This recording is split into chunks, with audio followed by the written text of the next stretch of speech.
because let's just face it, there were way too many shots of that door to the party, that closed door, that you can't tell me that they already knew certain people weren't coming, right?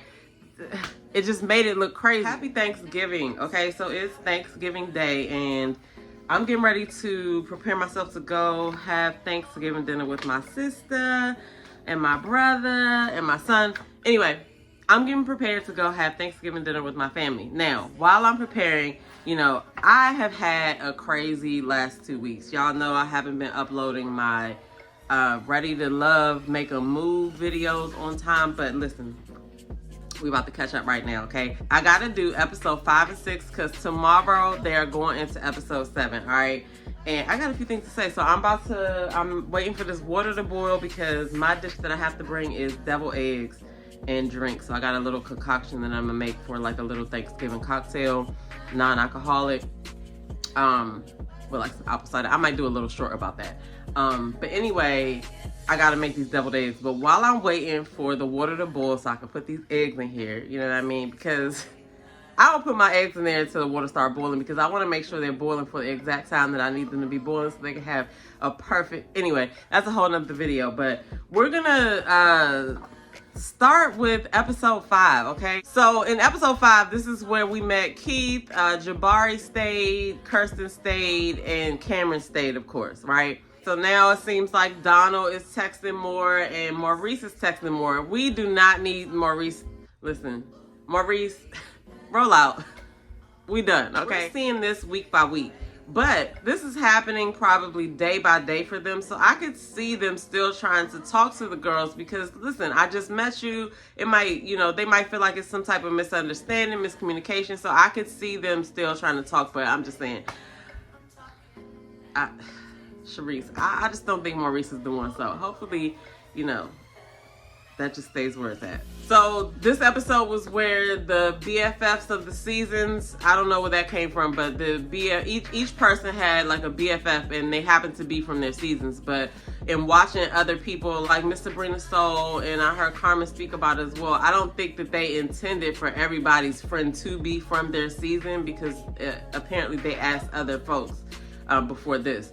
But so we get Camille, we get Stormy, we get LJ, and we get Liz. So their friends got to all meet their keepers, right? And so I don't see Zadi moving. I really don't see any of these ladies moving. Ashley and Storm go out with Kristen, right? Kristen, okay, my opinion has now changed about Kristen. Okay, I keep saying this man's name wrong. My opinion about Kirsten has now shifted, okay? I reserve the right. First I was like, oh, they could have something. But now I'm like, no. Dude is gotta go, okay? No. I feel like he was disrespectful at that date. I don't feel like Ashley should have focused so much on Stormy. She should have been focused on how this dude was reacting, regardless of what her relationship with Stormy was. Like, let me watch you, because she gonna be gone tomorrow, but let me watch you and see how you act. And then she told him later on in the show that she wasn't upset about how he reacted, and I just feel like she missed some things there. Like, that whole interaction to me was like, all right, yeah. For the streets, it's Kirsten, all right? But then there was this whole thing on social media where, you know, Stormy had to come out and say that she didn't even know why she was coming or what she was coming for until she got there. She even told Ashley about her thoughts about Kirsten and how he wasn't into her after that or whatever, which I thought he was into her, but I just thought his behavior at that was like he almost couldn't control himself. Like when he sat down with Zadi and when he was just staring at her, it's like, it's something with that. And no, we're not doing that. Ashley says they're good. Who even knows? It does stand out as another thing that people were talking about Ashley with her insecurities and stuff. And we all have insecurities, right? And I really personally think that this show may not have been the show for Ashley to go on because everybody that watches Ready to Love, y'all know that lately toxicity comes out of it. And like people leave with PTSD. And Ashley is in a situation where she is still vulnerable. Like, we can all see it. Like I said at first, I felt like she was sad inside. And I don't think this show helped. It may have, hopefully it helped to open up her eyes to like some things where, you know, she can see and work on or whatever. But OWN has got to do better. No, you know what? I just don't think this was the show for her. Now I got to put these eggs in this water. So hold on, I'll be right back. 12 minutes. So, okay, the ladies go on new dates. Zadia went on a date with Dylan, and my only thoughts there were, nothing to see here. Charisse went on a date with Mizell, and they danced, and that was pretty cool. They had some chemistry there. Vern then met Tabari. I don't know how they found somebody with almost the same name as Jabari, but he was totally different. He seemed to be Vern's vibe. So we're gonna see how this goes. It's just wild that his name is Tabari. Like, what? She ended up naming her scent because they went to this little scent making date, and she named her scent Tabari. Okay. So then Ashley went on a date with Christopher. Christopher actually went and did a pain sip. But in that date, you know, one of Chris's red flags was that he just ended a relationship of 3.5 years, 3 to 4 months ago. So she doesn't feel like he's ready to date. But neither is she though. But you know, So the ladies meet back with the matchmaker to talk about the dates and stuff. Camille doesn't want Cam for Zadia. Liz thought Jabari wasn't compromising and not the right fit for Vern. LJ thought Keith was nice but might bore Charisse. Stormy wasn't there, and Ashley got upset about that situation, okay? And I will say she looked cute in the little colorful shirt and the fan and stuff. I thought that was a nice shot. But here she is getting emotional again, and this isn't really something to be mad at Stormy about. This is something to be, you know, noticing about Kirsten. And I just feel like, you know, her thoughts were misdirected on this. And Camille and her faces. I don't know if it's how they edited it, but Camille was... there with her faces, okay? So now we can move into episode 6 because that was obviously a cliffhanger, but we get to go right into episode 6 right now. So this is Zadia's birthday episode, okay? So we have to go back to see what happened at the end of last episode, right? And that was, Ashley was just about to talk about the situation with Stormy. And surprisingly, Tamika addressed Ashley about always bringing up other women. Ashley then admits to struggling with her insecurities, and we all have insecurities, you know what I mean? That's why I said this show might not have been the right show for her, because and maybe it's a good thing because maybe this will give her some things that she can then work on or whatever, but I just don't think that this show is a good look for where we're seeing that she's at, what we're getting. I think Ashley is really good at knowing what to say, but I just think she's sad inside, guys. I don't know. And I will say Zadia was not playing with her outfits this season, okay? Or her wigs. So then, you know, the ladies have to make a decision. So the keepers come over. Vern sent Jabari home, even though she got emotional. She sent Jabari home. And Jabari said that he was disappointed because he doesn't think that Vern recognized what was in front of her. So there's that. So then Ashley decided that her last blind date had too much baggage because of the fact that he was in a 3.5 year relationship and he had only been out of it for three or 4 months. So she decides to keep Kirsten.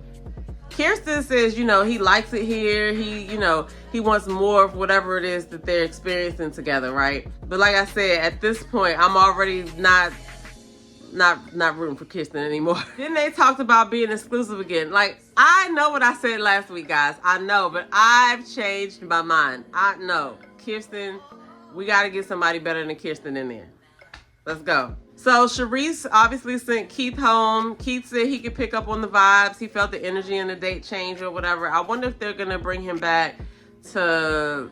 I don't know. At first, I did think that I wanted to see Vern date Keith, but then if he was boring for Charisse, then that says a lot. He might not be a good fit with Vern after all. So we'll see. We'll see what happens.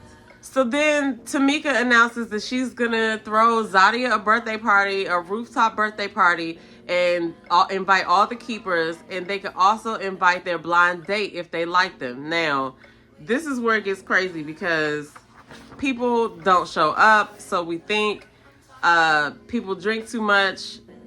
It just got wild. Zadia went out on another blind date with Darius, but he also had kind of similar credentials to Cameron, but she just kind of shut herself off to him. As soon as they started the date, it seemed like she wasn't feeling it. Charisse and Danzy go out. Danzy is in pharmaceutical sales, so like they start talking, they seem to vibe. So then Ashley goes out on a date with Kenneth. Kenneth is a high school principal. His last serious relationship was 10 years ago. Now he's 35. 10 years ago, he was 25. I don't know. What's a sweet spot? What's not too long to be single and what's long enough to be single? Like, what is that sweet spot? So then Vern goes out with Cantrell. Now, on first glance, I was like, nah, Vern's not gonna like Cantrell or whatever. But they seemed to vibe, and he had like a very positive attitude. So, okay. So then Ashley and Zadia are talking, and Ashley decides that she's gonna bring Don and Kirsten to the party. Now, right here, I was like, this could get interesting. This could get very, very interesting. Like, how's she gonna do this? You've been talking all this exclusive stuff, but you're gonna have both of these dudes that you got this connection with in the same room. Like, this is gonna be interesting. So then the party starts, right? Everybody's arriving. Zadia don't got nobody there. Cam's not there. You know what I mean? Like, where's Cam? I don't know. I wouldn't put it past production to already know that he wasn't coming, because let's just face it, there were way too many shots of that door to the party, that closed door, that you can't tell me that they already knew certain people weren't coming, right? It just made it look crazy. You're gonna like size this up as her birthday party, and then she's not gonna have a guest, but we might see the next episode that they just came really late, and we don't even know how much time has passed at the party. Like we're probably seeing like parts from the end of the party in the beginning and all of that, right? The dudes might have been like 15-20 minutes late, 30 minutes late, we don't even know, but it'll all come out. But so at this point, we're just waiting for like the people to arrive. Cam is not there. And then they show Vern and Tabari. No, they show Vern and Cantrell talking, and Tabari slips in there and brings Vern a plate while she's talking to Cantrell, and it was just so funny. And then dude end up getting up to go get something to drink, and so Tabari slips in there. He might play a little bit too much for Vern, but hold on. So Tabari was able to slip in there and give her a plate, and then he walked away, and then when Cantrell walked away to get something to drink, Tabari came back. And, you know, he might play a little bit too much for Vern or whatever. You know, some people, like, they don't like people that play all the time or whatever. Like, I like to play all the time, so, like, I don't really care. But, like, I like jokes, I like laughing or whatever, you know. But Vern seems to have the need to have somebody be serious. But she had Jabari, who was serious. I feel like Jabari could have loosened up. But Tabari and Cantrell are now sitting there with Vern, right? And Tabari is just, like, laughing it up and, you know, all of these things, and Cantrell's just sitting there eating his food. Like, he don't know what to do, poor thing. So they did say that Cam was late because of work, but like I said, we don't know how late he was. We feel like it's probably hours, but it's probably not hours. Kirsten was also late, so I don't know.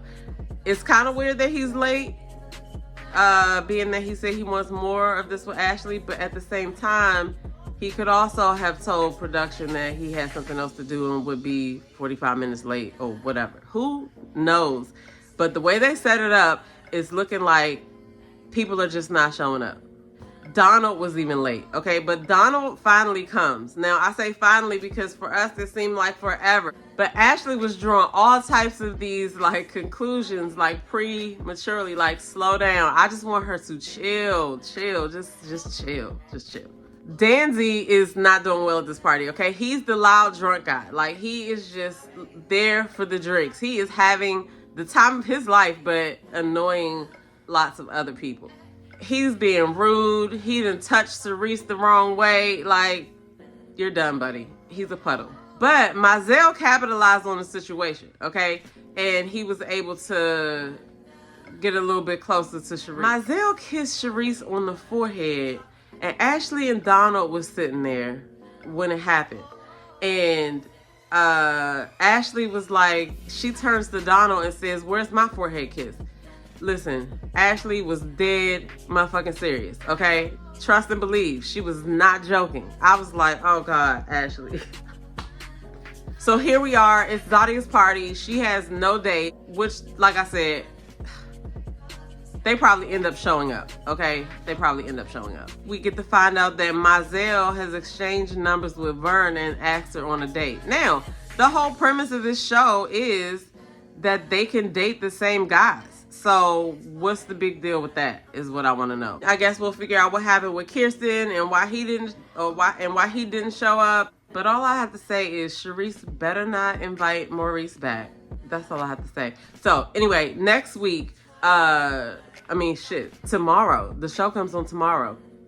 So tomorrow we'll finally see what happens, who showed up, who didn't show up, and all of that. I want y'all to have a happy Thanksgiving. If you are a person who is like, oh, I'm gonna start working out in 2024. Oh, I'm gonna start eating right in 2024. Well, I got a challenge coming up, so keep your eyes open. It's gonna start on December 10th, 21 days before the new year. We're gonna jump into a habit challenge, all right? So you can go into the new year already in the groove, like I'm already doing it, right? That's what we're gonna do. That's the goal. And the major thing we're gonna focus on is moving your body. Yes, you're going to have a consistent routine, no matter how small it is. You'll have a consistent track record 21 days before the new year rings in. So if that's something that interests the procrastinator in you, follow me on Instagram at @ByDemitaJoe, okay? Because that's where I'm gonna post the announcement on Black Friday.